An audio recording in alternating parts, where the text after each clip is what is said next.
Welcome my YouTube channel Kanhaiya classes. जी हाँ, इस वीडियो में हम आपको बताएंगे चैप्टर 5 वंशागत का आणविक सिद्धांत का वन शॉट लेकर आए हैं। इस वीडियो में हम आपको चैप्टर 5 के जितने भी इम्पोर्टेंट क्वेश्चन हैं सभी को बहुत ही आसान शब्दों में लिखकर समझाएंगे। अगर आप हमारा पूरा वीडियो एक बार देख लेते हैं तो आपको चैप्टर 5 के जितने भी इम्पोर्टेंट क्वेश्चन हैं बहुत ही आसानी से आप उनको कंप्लीट कर लेंगे। तो आज हम इस वीडियो में चैप्टर 5 के जितने भी इम्पोर्टेंट क्वेश्चन हैं सभी को एक एक करके समझाएंगे। तो सबसे पहले हेड डालेंगे मानव जीनोम की मुख्य विशेषताएं। तो इसमें लिखेंगे मानव जीनोम परियोजना से प्राप्त विशेष परीक्षण निम्नवत हैं। अब इसमें लिखेंगे नंबर 1, मानव जीनोम में 3164.7 करोड़ क्षार मिलते हैं।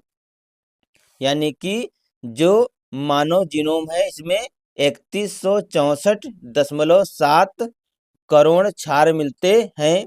नंबर 2, औसतन प्रत्येक जीन में 3000 क्षार स्थित हैं।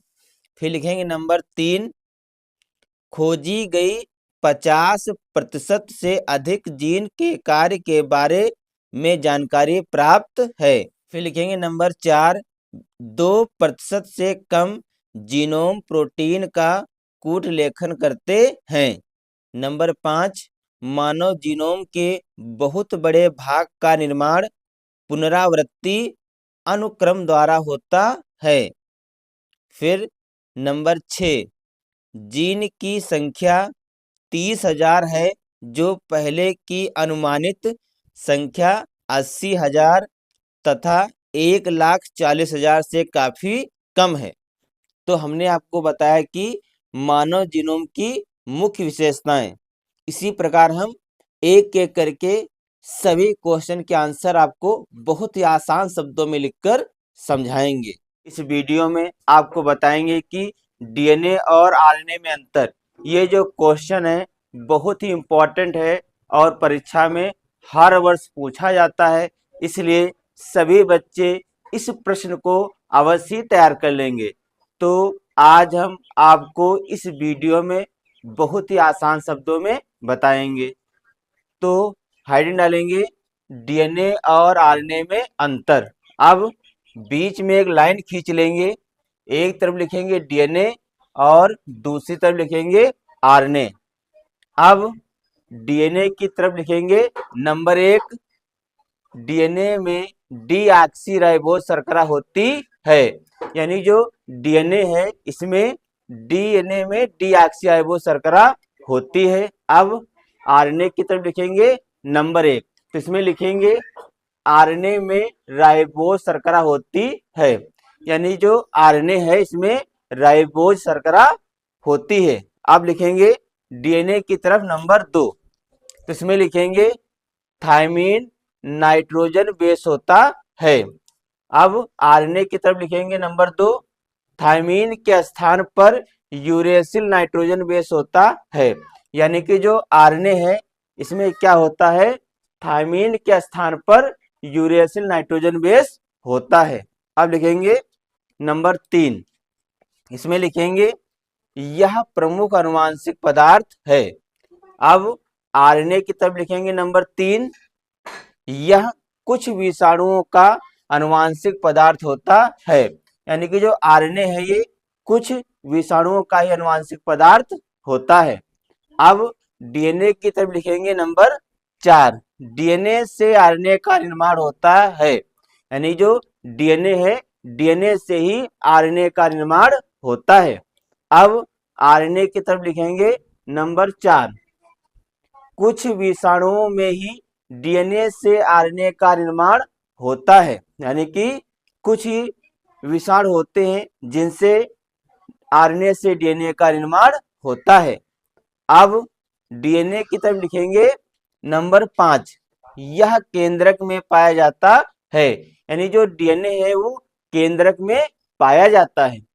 अब आरएनए की तरफ लिखेंगे यह कोशिका द्रव्य में पाया जाता है। यानी जो आरएनए है कहाँ पाया जाता है? ये कोशिका द्रव्य में पाया जाता है। अब लिखेंगे डीएनए की तरफ नंबर 6, इसकी संरचना द्विकुंडलित होती है। यानी जो डीएनए है इसकी जो संरचना होती है वो द्विकुंडलित होती है। अब लिखेंगे आरएनए की तरफ नंबर 6, इसकी संरचना एकल कुंडलित होती है। यानी जो आरएनए होता है इसकी संरचना कैसी होती है? एकल कुंडलित होती है। तो बच्चों इस वीडियो में हमने आपको बहुत ही आसान शब्दों में समझाया है कि आप डीएनए और आरएनए में अंतर कैसे लिखेंगे। तो सभी बच्चे जल्दी से इसका स्क्रीनशॉट कर लें। इस वीडियो में हम आपको बताएंगे कि सेंट्रल डोग्मा किसे कहते हैं। इसके विषय में हम आपको बहुत ही आसान शब्दों में लिखकर समझाएंगे। तो सबसे पहले हेडिंग डालेंगे सेंट्रल डोग्मा। इसमें लिखेंगे इसे क्रिक ने सन 1958 ईस्वी में प्रस्तुत किया। यानी कि जो सेंट्रल डोग्मा है इसे क्रिक नामक वैज्ञानिक ने सन 1958 ईस्वी में प्रस्तुत किया था। उन्होंने बताया कि सूचना का प्रवाह एक दिशात्मक होता है। यानी कि वैज्ञानिक थे क्रिक, उन्होंने सन 1958 ईस्वी में जो सेंट्रल डोग्मा है इसे प्रस्तुत किया था। उन्होंने बताया था कि जो सूचना का प्रवाह है वो एक दिशात्मक होता है। अब हमने जो ये स्ट्रक्चर बनाया है इसके माध्यम से आपको समझाएंगे। अगर आप इसको समझ लेते हैं तो आप सेंट्रल डोग्मा के विषय में बहुत ही आसानी से लिख देंगे। तो देखिए ध्यान से, ये है डीएनए, ये है डीएनए। डीएनए का जब होता है ट्रांसक्रिप्शन तब बनता है एमआरएनए। यानी कि जो डीएनए से सूचना किसमें जाती है? ट्रांसक्रिप्शन द्वारा एमआरएनए को जाती है। फिर जब एमआरएनए है, जब इसका होता है ट्रांसलेशन तब कहाँ सूचना जाती है? प्रोटीन को जाती है। अगर आप ध्यान से समझे तो डीएनए से सूचना ट्रांसक्रिप्शन द्वारा एमआरएनए को जाती है। डीएनए से सूचना ट्रांसक्रिप्शन द्वारा एमआरएनए को जाती है और एमआरएनए द्वारा ट्रांसलेशन द्वारा जो सूचना हो जाती है प्रोटीन को जाती है। यानी कि डीएनए से प्रोटीन तक ये जो पूरी प्रोसेस है इसे ही बोलते हैं सेंट्रल डोग्मा। आप देखिए यहाँ पे नीचे लिखेंगे डीएनए से सूचना ट्रांसक्रिप्शन द्वारा एमआरएनए से ट्रांसलेशन द्वारा प्रोटीन को जाती है। ये हमने आपको चित्र में बताया है कि डीएनए जो है, डीएनए से सूचना ट्रांसक्रिप्शन द्वारा एमआरएनए को और एमआरएनए से ट्रांसलेशन द्वारा प्रोटीन को जाती है। इसे ही हम क्या कहते हैं? आणविक जीव विज्ञान का सेंट्रल डोग्मा कहते हैं।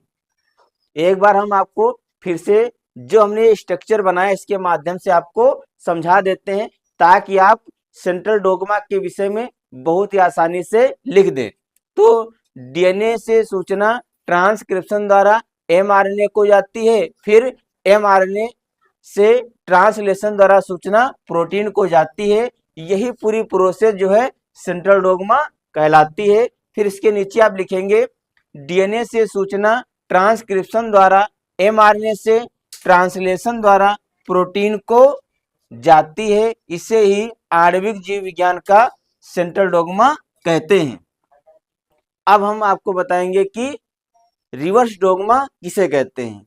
तो हमने अभी आपको बताया कि सेंट्रल डोग्मा किसे कहते हैं। अब हम आपको बताएंगे कि रिवर्स डोग्मा किसे कहते हैं। इसे भी हम एक स्ट्रक्चर के माध्यम से आपको समझाएंगे। अगर आप इस स्ट्रक्चर को समझ लेते हैं तो आप रिवर्स डोग्मा के विषय में भी बहुत ही आसानी से लिख देंगे। तो यहाँ पर देखिए जो रिवर्स डोग्मा है इसकी खोज किया था एच टेमिन व डी बाल्टीमोर नामक वैज्ञानिक ने सन 1970 ईस्वी में किया था। यानी कि दो वैज्ञानिक थे एच टेमिन और डी बाल्टीमोर, जिन्होंने 1970 ईस्वी में रिवर्स डोग्मा की खोज किया था। अब इसमें इन्होंने ये बताया था कि कुछ विषाणुओं में जैसे रिट्रोवायरस में आनुवांशिक पदार्थ आरएनए पाया जाता है। इन्होंने बताया कि कुछ ऐसे विषाणु हैं जिसमें जैसे रिट्रोवायरस में क्या पाया जाता है, आनुवांशिक पदार्थ आरएनए पाया जाता है।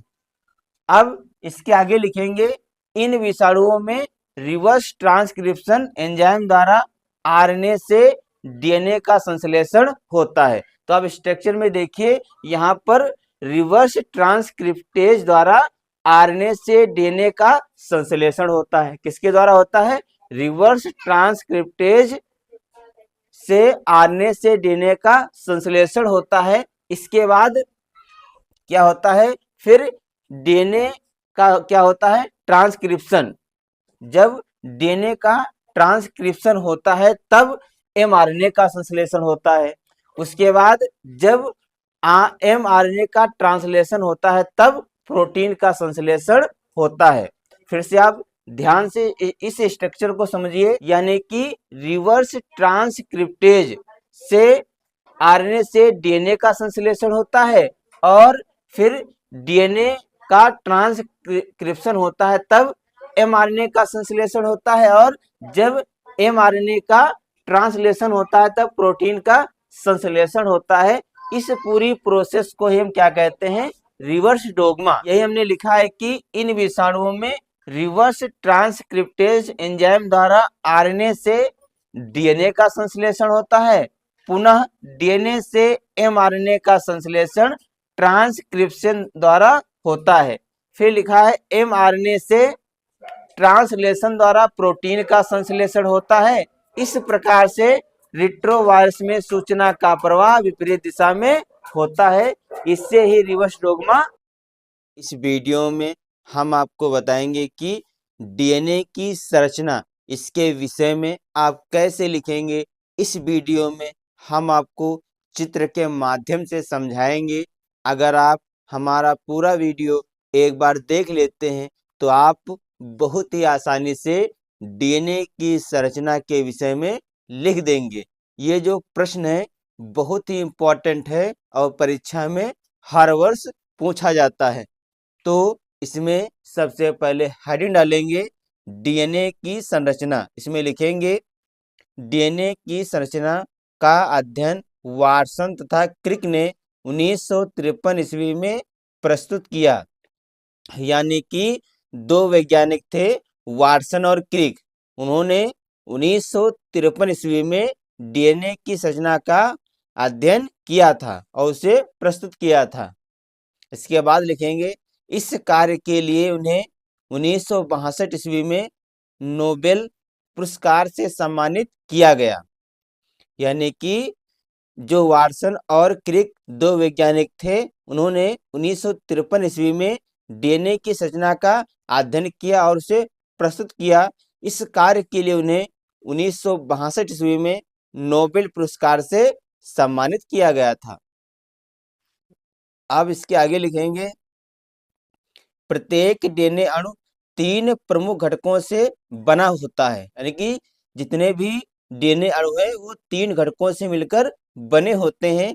नंबर 1 डीऑक्सी शर्करा, नंबर 2 फास्फेट समूह, नंबर 3 नाइट्रोजन क्षार। अब इसके बाद लिखेंगे नाइट्रोजन क्षार 4 प्रकार के होते हैं। Number 1 adenine, number 2 guanine, number 3 cytosine, number 4 thymine. अब हम आपको इसके विषय में आप कैसे लिखेंगे, सबसे पहले हम आपको चित्र के माध्यम से समझाते हैं। अब हम आपको चित्र के माध्यम से समझाते हैं कि आप डीएनए की संरचना के विषय में कैसे लिखेंगे। तो ध्यान से सबसे पहले चित्र में देखिए। अब इसमें नंबर 1 लिखेंगे। इसमें देखिए जो डीएनए का प्रत्येक अणु है वो 2 पॉलीन्यूक्लियोटाइड का बना होता है। एक पॉलीन्यूक्लियोटाइड ये और एक ये। तो आप लिखेंगे डीएनए का प्रत्येक अणु 2 पॉलीन्यूक्लियोटाइड का बना होता है, जिसका व्यास कितना होता है, 20 एंगस्ट्रॉम। यानी कि पहला पॉइंट लिखेंगे डीएनए का प्रत्येक अणु 2 पॉलीन्यूक्लियोटाइड का बना होता है, जिसका व्यास 20 एंगस्ट्रॉम होता है। फिर लिखेंगे नंबर 2, इसमें लिखेंगे जो प्रत्येक पॉलीन्यूक्लियोटाइड है, आप इसमें देखिए ये किसका बना होता है। यहाँ पे लिखा है P+S, P का मतलब फास्फेट, S का मतलब शर्करा। यानी कि आप लिखेंगे कि प्रत्येक, यहाँ पे लिखा है P+S+P+S, ये हमने इसमें लिखा हुआ है। तो आप इसमें लिखेंगे नंबर 2 पॉइंट में कि प्रत्येक पॉलीन्यूक्लियोटाइड में फास्फेट तथा शर्करा समूह एकांतर क्रम में जुड़े होते हैं। आप ध्यान से अगर आप चित्र में देखेंगे तो आपको इसमें लिखा होगा P+S+P+S, यानी कि इसमें जो फास्फेट तथा शर्करा समूह है ये एकांतर क्रम में जुड़े होते हैं। तो पहला नंबर आप लिखेंगे कि इसमें डीएनए का जो प्रत्येक अणु है वो 2 पॉलीन्यूक्लियोटाइड का बना होता है और जिनका व्यास कितना होता है 20 एंगस्ट्रॉम। और नंबर 2 लिखेंगे इसमें कि इस प्रत्येक पॉलीन्यूक्लियोटाइड में फास्फेट तथा शर्करा समूह एकांतर क्रम में जुड़े होते हैं। अब नंबर 3 इसमें लिखेंगे, तो इसमें लिखेंगे जो फास्फेट समूह है, इसमें आप देखेंगे एक तरफ शर्करा 5 डैश और दूसरी तरफ से 3 डैश कार्बन से जुड़ा होता है, यानी कि जो फास्फेट समूह है PS। ठीक, आप ध्यान से देखिए, जो फास्फेट समूह है वो एक तरफ 5 डैश कार्बन तथा दूसरी तरफ 3 डैश कार्बन से जुड़ा होता है। अब नंबर 4 लिखेंगे, इसमें जो 2 पॉलीन्यूक्लियोटाइड हैं, एक ये है और एक ये, जो 2 पॉलीन्यूक्लियोटाइड है ये जो है नाइट्रोजन क्षार द्वारा जुड़े होते हैं। जो एडेनिन है ये थायमीन से जुड़ा होता है और जो ग्वानिन है ये साइटोसिन से जुड़ा होता है। आप अगर ध्यान से चित्र में देखिए तो जो इसमें 2 पॉलीन्यूक्लियोटाइड श्रृंखलाएं ये नाइट्रोजन क्षार द्वारा जुड़े होते हैं। इसमें जो एडेनिन है वो किससे जुड़ा होता है, थायमीन से जुड़ा होता है और इसमें कितने बंध होते हैं, द्विबंध। और जो ग्वानिन और साइटोसिन है ये आपस में जुड़े होते हैं त्रिबंध से। अब इसमें नंबर 5 में लिखेंगे जो डीएनए अणु में जो नाइट्रोजन क्षार है, जैसे एडेनिन, थायमीन, ग्वानिन, साइटोसिन, ये जो नाइट्रोजन क्षार हैं, तो डीएनए अणु में 10 नाइट्रोजन क्षार के बीच की दूरी कितनी होती है, 34 एंगस्ट्रॉम होती है। कितनी होती है, 10 नाइट्रोजन क्षार के बीच की दूरी 34 एंगस्ट्रॉम होती है। तो ये देखिए, मैंने ध्यान से अगर आप चित्र बनाएंगे तो यहाँ से गिनेंगे 1 2 3 4 5 6 7 8 9 10, यानी कि 10 नाइट्रोजन क्षार के बीच की दूरी 34 एंगस्ट्रॉम होती है। तो बच्चों, हमने आपको चित्र के माध्यम से बताया है कि आप किस प्रकार डीएनए की संरचना के विषय में लिखेंगे। अब हम आपको लिखकर भी बताते हैं।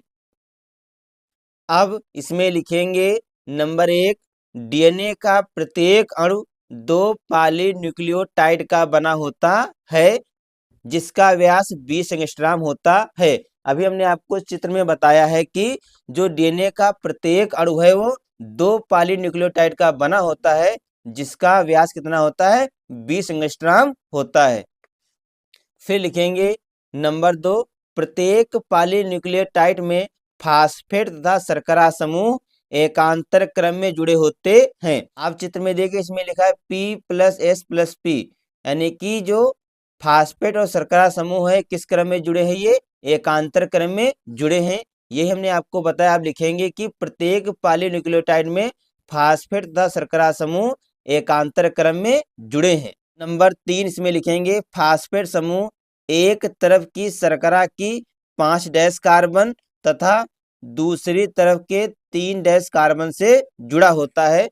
यानी कि जो फास्फेट समूह है वो एक तरफ 5 डैश कार्बन से और दूसरी तरफ 3 डैश कार्बन से जुड़ा होता है। अब लिखेंगे नंबर 4, इसमें लिखेंगे दोनों पॉलीन्यूक्लियोटाइड श्रृंखला नाइट्रोजन क्षार द्वारा जुड़े होते हैं जिसमें एडेनिन और थायमीन से हाइड्रोजन के द्विबंध तथा ग्वानिन और साइटोसिन से हाइड्रोजन के त्रिबंध से जुड़ा होता है। अब इसके बाद लिखेंगे नंबर 5, डीएनए अणु में 10 नाइट्रोजन क्षार के बीच की दूरी लगभग 34 एंगस्ट्रॉम होती है। तो अभी हमने आपको चित्र में बताया था कि जो ये नाइट्रोजन क्षार हैं। मैंने गिन के बताया था कि 1 2 3 4 5 6 7 8 9 10, यानी कि जो 10 नाइट्रोजन क्षार हैं इनके बीच की दूरी कितनी होती है? लगभग 34 एंगस्ट्रॉम होती है।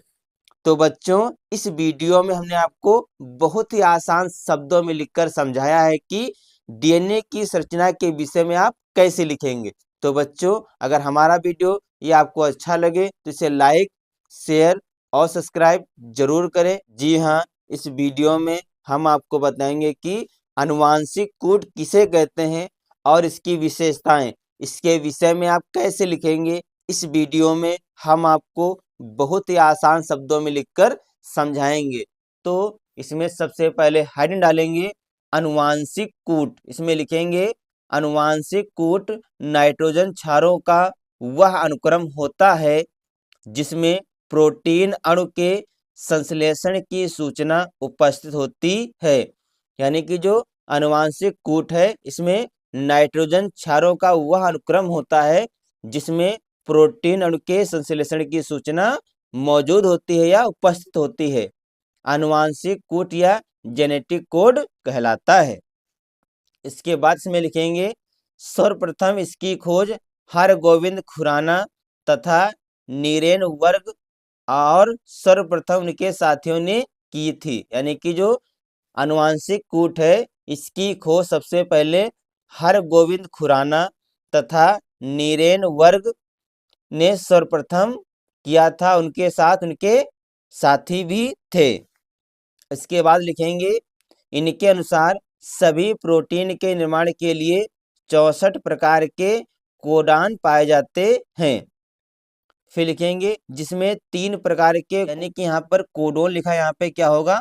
कोडान होगा। यहाँ पे मिस्टेक हो गई है, तो जहाँ पर कोडोन लिखा है वहाँ पे आप क्या लिख लेंगे? कोडान। तो इसमें लिखेंगे जिसमें 3 प्रकार के codon UGA, UAG, UAA protein श्रृंखला को रोकने तथा शेष श्रृंखला को शुरू करने का कार्य करते हैं। इसके बाद इसमें लिखेंगे समापन कोडान। जहाँ पे कोडोन लिखा है यहाँ पे क्या होना चाहिए? कोडान आप कर लेंगे, यहाँ पे मिस्टेक हो गई है तो आप लिखेंगे समापन कोडान UGA, UAG, UAA। तो यू का मतलब यूरेसिल होता है, जी मतलब ग्वानिन, ए का मतलब एडेनिन। फिर लिखेंगे प्रारंभिक कोडान, तो इसमें लिखेंगे प्रारंभिक कोडान है AUG। तो आप हेड डालेंगे आनुवांशिक कूट की विशेषताएं। इसमें लिखेंगे इसकी निम्नलिखित विशेषताएं हैं। नंबर 1, आनुवांशिक कूट हमेशा ट्रिपलेट होता है, अर्थात 3 नाइट्रोजन बेस के समूह में रहता है। यानी कि जो आनुवांशिक कूट होता है वो हमेशा ट्रिपलेट होता है, अर्थात 3 नाइट्रोजन बेस के समूह में रहता है। इसके बाद लिखेंगे नंबर 2, इसमें लिखेंगे 20 अमीनो अम्ल के लिए 64 कूट होते हैं, अर्थात एक अमीनो अम्ल के लिए 1 से अधिक कूट होते हैं। यानी कि नंबर 2 में लिखेंगे 20 अमीनो अम्ल के लिए 64 कूट होते हैं, अर्थात इसमें एक अमीनो अम्ल के लिए 1 से अधिक कूट होते हैं। अब लिखेंगे नंबर 3, यह सभी जीवधारियों के लिए एक समान होता है। फिर लिखेंगे नंबर 4, आनुवांशिक कूट कोमा रहित अर्थात विराम चिन्ह रहित होता है। नंबर 5, कुछ अमीनो अम्ल 1 से अधिक कोडानों द्वारा कोडित होते हैं।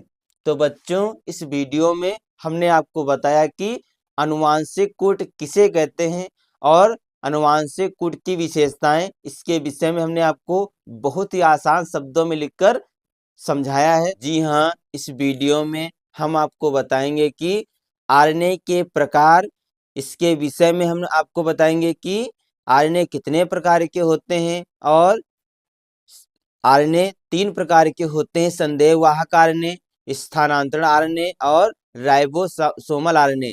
सबके विषय में हम आपको बहुत ही आसान शब्दों में समझाएंगे और इनके कार्य भी आपको बताएंगे।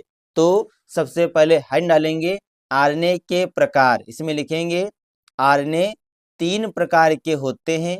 नंबर 1, संदेश वाहक आरएनए, ब्रैकेट में लिखेंगे mRNA यानी कि मैसेंजर आरएनए। फिर लिखेंगे नंबर 2 स्थानांतरण आरएनए, ब्रैकेट में लिखेंगे स्मॉल टी आरएनए। फिर लिखेंगे नंबर 3 राइबोसोमल आरएनए, ब्रैकेट में लिखेंगे स्मॉल आर आरएनए। अब सबसे पहले हेडिंग डालेंगे संदेश वाहक आरएनए या मैसेंजर आरएनए। इसमें लिखेंगे संदेश वाहक आरएनए एक ऐसा आरएनए है जो डीएनए से प्राप्त आनुवांशिक सूचनाओं को राइबोसोम तक पहुंचाता है। यानी कि जो मैसेंजर आरएनए है ये एक ऐसा आरएनए होता है जो डीएनए से प्राप्त आनुवांशिक सूचनाओं को राइबोसोम तक पहुंचाता है, जहां प्रोटीन का निर्माण होता है। कोशिका द्रव में पाए जाने वाले कुल आरएनए का 3 से 5% भाग संदेश वाहक आरएनए होता है। यानी कि जो कोशिका द्रव में आरएनए पाया जाता है इसमें से कह सकते हैं लगभग 3 से 5% भाग संदेश वाहक आरएनए होता है। केंद्रक के अंदर इसका निर्माण डीएनए से होता है। अब अगले हेडिंग डालेंगे कार्य, यानी कि संदेश वाहक आरएनए के कार्य। तो इसमें लिखेंगे संदेश वाहक आरएनए अणु केंद्रक से बाहर कोशिका द्रव में आ जाता है। यानी कि जो संदेश वाहक आरएनए होता है वो केंद्रक से बाहर कोशिका द्रव में आ जाता है। यहाँ यह केंद्रक से आदेश लेकर राइबोसोम पर विभिन्न प्रकार के प्रोटीन बनाता है। यह क्या करता है, केंद्रक से आदेश लेकर जो राइबोसोम होते हैं उस पर वो क्या करता है, विभिन्न प्रकार के प्रोटीन बनाता है।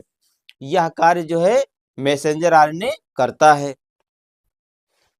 अब हेडिंग डालेंगे नंबर 2 स्थानांतरण आरएनए या ट्रांसफर आरएनए। इसमें लिखेंगे यह कोशिका की कुल आरएनए का 15 से 18% होता है। यानी कि जो स्थानांतरण आरएनए है या कह सकते हैं लगभग कोशिका द्रव में 15 से 18% होता है। यह कोशिका द्रव में पाया जाता है। यानी कि जो ट्रांसफर आरएनए है कहाँ पाया जाता है, ये कोशिका द्रव में पाया जाता है। ये सबसे छोटे व घुलनशील अणु होते हैं, अतः इन्हें विलय आरएनए अणु भी कहते हैं। यानी कि जो ट्रांसफर आरएनए होते हैं ये सबसे छोटे और घुलनशील अणु होते हैं, इन्हें विलय आरएनए अणु भी कहते हैं। इनका निर्माण केंद्रक में डीएनए के सांचे पर होता है। यानी कि जो ट्रांसफर आरएनए होता है इसका निर्माण कहाँ होता है, तो इसका निर्माण केंद्रक में डीएनए के सांचे पर होता है। अब हम डालेंगे कार्य, यानी कि जो ट्रांसफर आरएनए है इसके क्या कार्य हैं। तो आप इसमें लिखेंगे ये विभिन्न प्रकार के अमीनो अम्लों को राइबोसोम्स पर लाते हैं। यानी कि जो ट्रांसफर आरएनए इसका क्या कार्य होता है, ये विभिन्न प्रकार के जो अमीनो अम्ल होते हैं उनको राइबोसोम पर लाते हैं, जहां प्रोटीन का संश्लेषण होता है। ये कार्य कौन करता है, ट्रांसफर आरएनए। अब नंबर 3 हम डालेंगे राइबोसोमल आरएनए या स्मॉल आर आरएनए। इसमें लिखेंगे राइबोसोम के अंदर पाए जाने वाले आरएनए को ही राइबोसोमल या स्मॉल आर आरएनए कहते हैं। यानी कि राइबोसोम के अंदर पाए जाने वाले आरएनए को ही हम क्या कहते हैं, राइबोसोमल आरएनए। इसकी मात्रा सबसे अधिक होती है। कोशिकीय आरएनए का 80% भाग स्मॉल आर आरएनए का होता है। अब हम आपको बताएंगे कि राइबोसोमल के कार्य क्या है। तो आप लिखेंगे इसमें इसका प्रमुख कार्य राइबोसोम का निर्माण करना है। यानी कि जो राइबोसोमल है इसका मेन कार्य होता है राइबोसोम का निर्माण करना।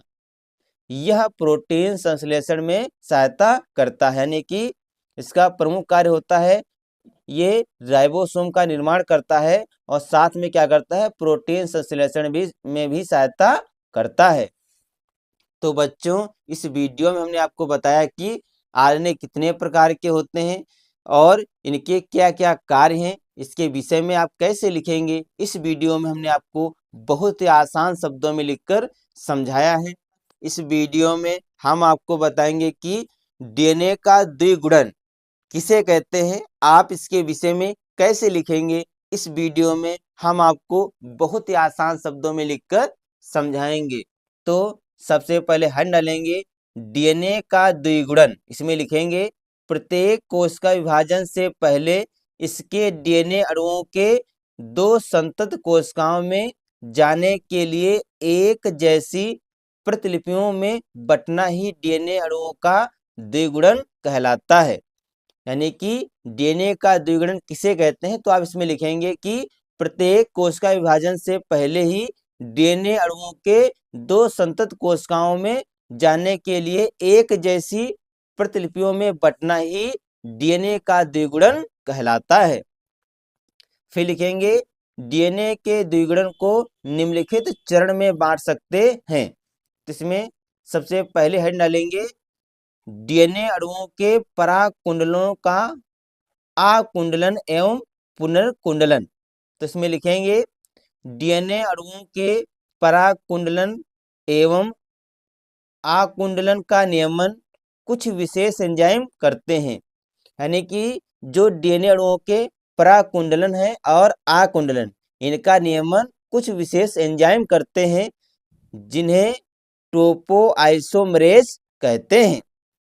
द्विगुणन के लिए ये एंजाइम धीरे धीरे डीएनए अणु के छोटे छोटे स्थानीय खंडों में इसका पराकुंडलन समाप्त करके द्विकुंडलिनी को खोलते रहते हैं। यानी कि द्विगुणन के लिए ये एंजाइम क्या करते हैं, धीरे धीरे डीएनए अणु के छोटे छोटे टुकड़े कर देते हैं और करने के बाद पराकुंडलन समाप्त करके द्विकुंडलिनी को खोलते रहते हैं। अब डालेंगे नंबर 2, इसमें लिखेंगे द्विकुंडलिनी का खुलना। अब इसमें लिखेंगे डीएनए अणु का द्विगुणन कुछ स्थानों पर होता है। यानी कि जो डीएनए अणु है इनका द्विगुणन कुछ ही स्थानों पर होता है, जिन्हें द्विगुणन मूल कहते हैं। ये डीएनए के सूत्रों द्वारा धीरे धीरे खुलते हैं। नंबर 3, इसमें हेडिंग डालेंगे न्यूक्लियोटाइड्स का सक्रियकरण। इसमें लिखेंगे न्यूक्लियोसाइड एंजाइम फास्फोराइलेज तथा एटीपी की उपस्थिति में सक्रिय हो जाते हैं। इस प्रक्रिया को फास्फोरिलेशन कहते हैं। अब डालेंगे नंबर 4, आरएनए प्रवेशक का निर्माण। इसमें लिखेंगे द्विगुणन शाखाओं के बनते ही प्रत्येक द्विशाख पर अलग अलग हुए प्रत्येक डीएनए सूत्र पर राइबोन्यूक्लियोटाइड अणुओं की एक छोटी अनुपूरक श्रृंखला बन जाती है। यानी कि आरएनए प्रवेशक का निर्माण, आप इसमें लिखेंगे कि द्विगुणन शाखाओं के बनते ही प्रत्येक द्विशाख पर अलग अलग प्रत्येक डीएनए सूत्र पर राइबोन्यूक्लियोटाइड अणुओं की एक छोटी श्रृंखला बन जाती है। अब अगली हेडिंग डालेंगे नंबर 5, डीएनए श्रृंखला का निर्माण तथा दीर्घीकरण। इसमें लिखेंगे DNA polymerase third RNA primer में 5' कार्बन 3' कार्बन दिशा में नए क्षारकों को जोड़ता है। यानी कि जो डीएनए पॉलीमरेज है ये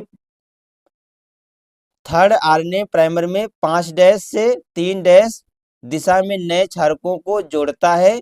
इन क्षारकों का क्रम डीएनए टेम्पलेट के अनुसार होता है। ये यानी कि जो क्षारक है इनका क्रम डीएनए टेम्पलेट के अनुसार होता है। डीएनए अणु के दो सूत्र प्रति समांतर होते हैं, अर्थात एक की दिशा में 5' से 3' तथा दूसरे की दिशा में 3' से 5' होती है। इसके विषय में हमने आपको अभी डीएनए की संरचना के विषय में आपको समझाया था कि जो प्रत्येक पॉलीन्यूक्लियोटाइड में फास्फेट तथा शर्करा समूह एकांतर क्रम में जुड़े होते हैं। इसमें एक तरफ 5' कार्बन से और दूसरी तरफ 3' कार्बन से जो पॉलीन्यूक्लियोटाइड है जुड़े होते हैं। तो यहाँ पर आप लिखेंगे एक ही दिशा में 5 डैश से 3 डैश तथा दूसरे की दिशा में 3 डैश से 5 डैश होती है। तो बच्चों, इस वीडियो में हमने आपको बताया कि डीएनए का द्विगुणन किसे कहते हैं और इनको कितने चरणों में बांट सकते हैं। इसके विषय में हमने आपको बहुत ही आसान शब्दों में लिखकर समझाया है। इस वीडियो में हम आपको बताएंगे कि मानव जीनोम परियोजना किसे कहते हैं, इसके विषय में आप कैसे लिखेंगे। इस वीडियो में हम आपको बहुत ही आसान शब्दों में लिखकर समझाएंगे। तो सबसे पहले हेडिंग डालेंगे मानव जीनोम परियोजना। इसमें लिखेंगे मानव जीनोम परियोजना एक अत्यंत व्यापक स्तर की प्रक्रिया की योजना है। यानी कि मानव जीनोम परियोजना एक अत्यंत व्यापक स्तर की परियोजना है, जिसके अंतर्गत मनुष्य के जीनोम में उपस्थित समस्त जीवों की पहचान की जा सकती है। यानी कि इसके अंतर्गत क्या किया जाता है, मनुष्य के जीनोम में उपस्थित समस्त जीवों की पहचान की जा सकती है। फिर लिखेंगे मानव जीनोम में 3 × 10⁹ क्षार युग्म है और प्रति क्षार पहचानने के लिए $3 का खर्च आता है। यानी कि मानव जीनोम में 3 × 10⁹ क्षार युग्म है और प्रति क्षार पहचानने के लिए $3 का खर्च आता है। फिर इसके आगे लिखेंगे इस योजना को पूरा करने में 13 वर्ष का समय अनुमानित किया गया है। यानी कि जो ये मानव जीनोम परियोजना है, इस योजना को पूरा करने के लिए 13 वर्ष का समय अनुमानित किया गया है। अनेक देशों के हजारों वैज्ञानिक एक साथ इस पर कार्य करते हैं। यानी कि कई देशों के हजारों वैज्ञानिक कह सकते हैं एक साथ मिलकर इस पर कार्य करते हैं। तो इसकी प्रथम प्रक्रिया पूर्ण होने में 10 वर्ष का समय लगता है। यानी कि जब अनेक देशों के वैज्ञानिक जो हैं एक साथ मिलकर कार्य करते हैं, तब इस प्रक्रिया को पूर्ण होने में 10 वर्ष का समय लगता है। इसलिए यह योजना महापरियोजना कहलाती है। तो बच्चों, इस वीडियो में हमने आपको बताया कि मानव जीनोम परियोजना किसे कहते हैं। इसके विषय में हमने आपको बहुत ही आसान शब्दों में लिखकर समझाया है। इस वीडियो में हम आपको बताएंगे कि डीएनए अंगुल छापी या डीएनए फिंगर प्रिंटिंग किसे कहते हैं। इसके विषय में हम आपको बहुत ही आसान शब्दों में लिखकर बताएंगे। अगर आप हमारा पूरा वीडियो एक बार देख लेते हैं तो आप बहुत ही आसानी से लिख देंगे। तो इसमें सबसे पहले हेडिंग डालेंगे डीएनए अंगुल छापी या डीएनए फिंगर प्रिंटिंग। इसमें लिखेंगे डीएनए फिंगर प्रिंटिंग तकनीक को सर्वप्रथम एलेक्स जेफरे ने इंग्लैंड में विकसित किया था। यानी कि जो ये डीएनए फिंगर प्रिंटिंग तकनीक है, इसको सबसे पहले इंग्लैंड के वैज्ञानिक एलेक्स जेफरे ने विकसित किया था। इसकी सहायता से विभिन्न व्यक्तियों अथवा जीवधारियों के मूल आनुवांशिक पदार्थ में भिन्नताओं को देखा जा सकता है। यानी कि जो डीएनए फिंगर प्रिंटिंग तकनीक है, इसकी सहायता से विभिन्न व्यक्तियों या जीवधारियों के आनुवांशिक पदार्थ में भिन्नताओं को देखा जा सकता है। हम जानते हैं कि प्रत्येक जीव के फिंगरप्रिंट अलग अलग होते हैं। यानी कि सभी को मालूम है, जितने भी व्यक्ति हैं या जितने भी जीवधारी हैं, सभी के फिंगरप्रिंट अलग अलग होते हैं। ये अंगुली के शीर्ष पर होते हैं। यानी कि जो फिंगरप्रिंट होते हैं ये अंगुली के शीर्ष पर होते हैं। किसी व्यक्ति की पहचान करने के लिए इन्हें लंबे समय तक उपयोग में लाया जा सकता है। अगर किसी व्यक्ति की पहचान करना है तो आप डीएनए फिंगरप्रिंटिंग की मदद से आप आसानी से उसको पहचान सकते हैं।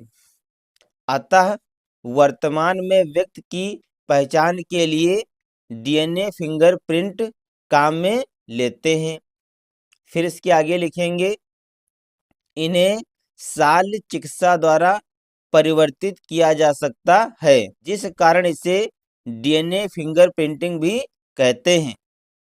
तो बच्चों, हमने आपको बताया कि डीएनए फिंगरप्रिंटिंग किसे कहते हैं। अब अगली हेडलाइन लेंगे उपयोग। इसमें लिखेंगे नंबर 1, किसी व्यक्ति की पैतृकता निर्धारित करने में। नंबर 2, अपराधी की पहचान करने में। नंबर 3, दुर्घटना में मारे गए व्यक्तियों की पहचान करने में। नंबर 4, किसी प्रजाति समूह की पहचान करने में। नंबर 5, अस्पताल में चोरी हुए शिशु को उसके उचित माता पिता तक पहुंचाने में। तो ये हैं उपयोग, यानी कि किसी व्यक्ति की पैतृकता निर्धारित करने में, चाहे अपराधी की पहचान करने में, या दुर्घटना में मारे गए व्यक्तियों की पहचान करने में, या किसी प्रजाति या समूह की पहचान करने में, या अस्पताल में चोरी हुए शिशु को उसके उचित माता पिता तक पहुंचाने में। इन सभी में हम डीएनए फिंगरप्रिंटिंग के उपयोग की सहायता से हम सभी के विषय में जानकारी प्राप्त कर सकते हैं। बच्चों, आज के वीडियो में इतना ही। मिलते हैं अगले वीडियो में नए टॉपिक के साथ। तब तक के लिए जय हिंद, जय भारत।